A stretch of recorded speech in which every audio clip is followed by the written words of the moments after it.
côte sapinée. Bisanga tué. Oh, je vais ta marteau, ma casse boy.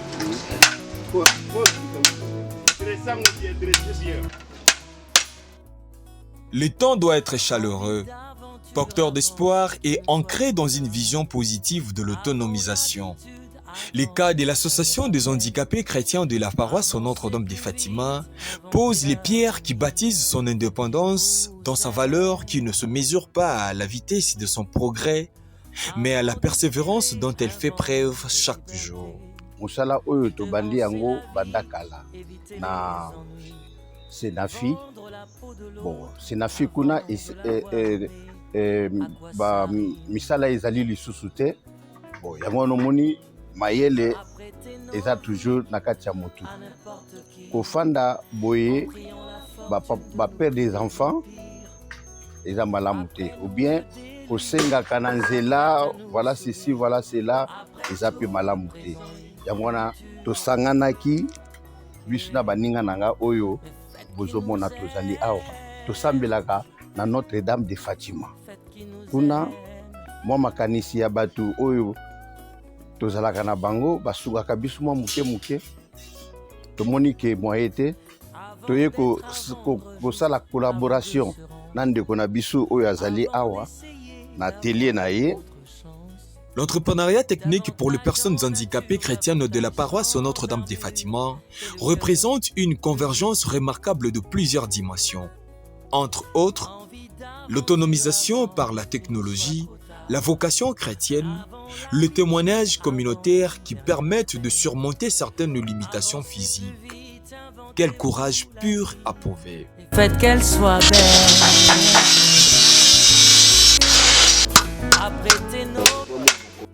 Les personnes chrétiennes en situation de handicap moteur de Fatima cherchent à gagner en autonomie.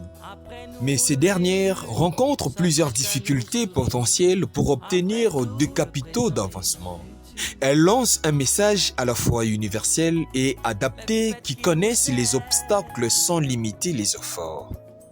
Mais toza kosenga na ba communauté internationale, gouvernement, en tout cas, botala biso vraiment na bilili o ndenge bozomona biso boye bosunga biso bopesa biso place moko oyo ekoki ke tofanda to se installer toyeba nini tokoki kosala na avenir ya lobi ekolungola chômage na kati ya mboka tala neti toza boye babiso ba otolati ba uniforme toza kakame mwa ebele bo siko so tobengi baninga musu pembeni libanda baye koformer bango ekozala malamu tolingi mandicité na Congo te. En tout cas, mokonzi ya mboka tala bilili oyo oyebake Mama Denise pe azali. Ayeba kotala bilili oyo po ke biso ba personne vivant avec handicap tozo luka moyen ya kotombwama, hein, kotombola ekolo ya biso, tout ça pour na kosala ba misala mike ya maboko po tozala batu baseka biso te. Na kosenga pe na bakonzi ya Union Européenne na minute ndenge toza boye nakanisi bazomona biso na bilili na ndenge na musala ya mike toza kosala tout ça pote bakoka ko soutenir biso kolukela biso place moyen de financement pour que tokoka kozala batu na miso ya batu. Nasengi na ambassadeur ya Union Européenne atala peza likambo oyo malamu. Nasengi pe na papa président de la République atala biso likambo malamu. Ayeba kotia biso maboko, ayeba kopambola biso, ayeba ko soutenir biso poto kende liboso.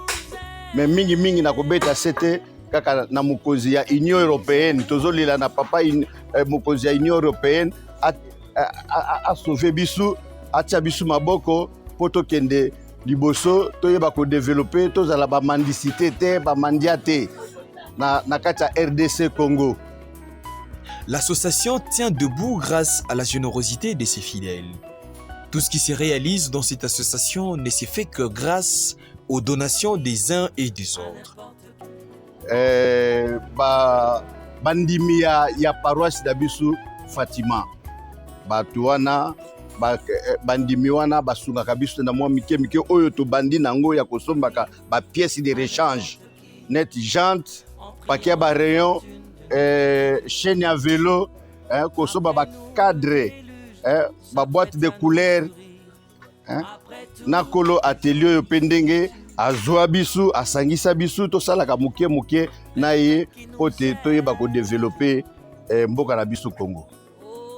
L'association HC Fatima sensibilise et éduque la communauté chrétienne et le public sur le potentiel de cette forme d'entrepreneuriat qui représente non seulement une opportunité économique, mais aussi une expression concrète de l'inclusion et de la dignité humaine, valeur centrale dans la tradition chrétienne. Curé à Notre-Dame de Fatima po mateya na ende sala ke to longwa na kosenga ba collaborateur na ye ya paroisse Notre-Dame de Fatima pe na bandeko ya collège pastoral po muke ba pesa rabiso ba mona teke to bwaka yango to bwaka te to zala nango na to tsango na kati ya musala po lobi pe boto la biso mwambu moko. Encourageons ces personnes handicapées. Vous êtes un exemple pour tous ceux qui croient que les limites du corps ou de l'esprit déterminent le destin. Vous leur montrez sans même le vouloir que l'autonomie se construit avec le cœur, l'intelligence et une volonté tenace.